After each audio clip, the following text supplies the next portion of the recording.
Welcome back to the deep dive. Today, we're getting straight into it, looking at an online jeweler called Ava and Lucas. Hmm. We've gone through the source material, the reviews, and basically our mission today is simple. Is this operation a scam or is it legit? Okay, so first impressions. You land on the Ava and Lucas site, and honestly, it hits you with this really luxurious feel. The visuals are pretty stunning.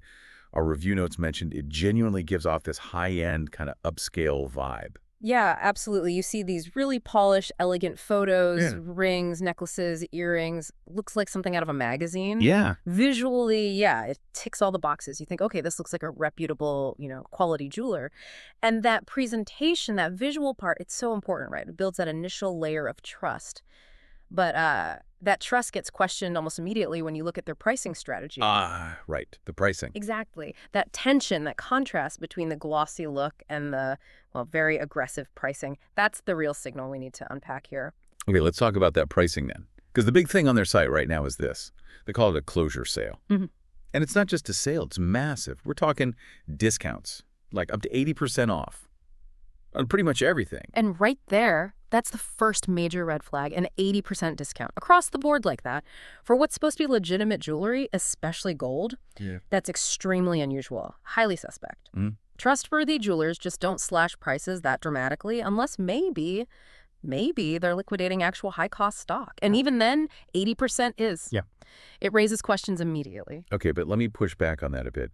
If they are liquidating, or even if the original price was just inflated, say something was $200, now it's $40, isn't that still potentially a good deal for the listener? Mm. You're getting the piece for $40.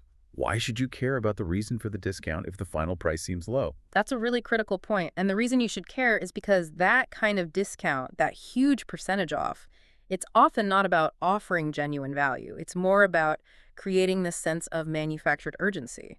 It distracts you, potentially, from the item's actual baseline cost and its quality. Okay. And what the reviewer found when they actually, dug into the supply chain, that makes this crystal clear. Yeah, this is where it got really, really interesting for me. The investigation found the exact same ring, identical, being sold on the Ava and Lucas site. It was available on sourcing platforms, think Alibaba, for about $2. $2. $2. Right. So there you go. We connect the dots. This points really strongly towards a classic drop shipping model. Explain that a bit more. What does drop shipping mean for the customer here? Well, basically for you, the customer, it means Ava and Lucas likely never even touches the product. They're managing the website, the nice branding, the marketing, and setting those high initial prices and big discounts.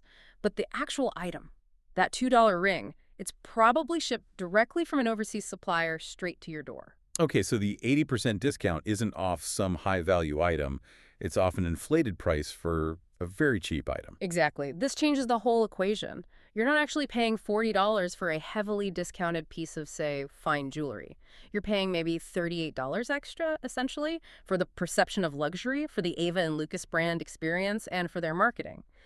The item itself, with the $2 baseline cost, is almost certainly made of, non-prowess metals. It likely offers very little in terms of durability or actual intrinsic value. So pulling this all together then, for someone listening, maybe browsing online jewelry stores, the main takeaway seems to be, don't let that super polished, magazine-perfect presentation automatically convince you of quality or value.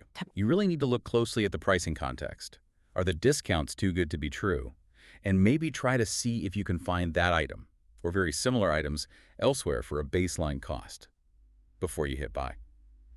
Yeah, and it makes you think, doesn't it? Given how effectively this company, Ava and Lucas, seems to use that slick marketing to mask what looks like a, 2,000% markup. Yeah. It raises a broader question. How often does a company's beautiful presentation actively work to hide the cheap origin and true cost of a product? What other online luxuries might you be buying that are really just selling perception rather than actual inherent value? Something to mull over next time you see one of those giant going out of business sale banners online.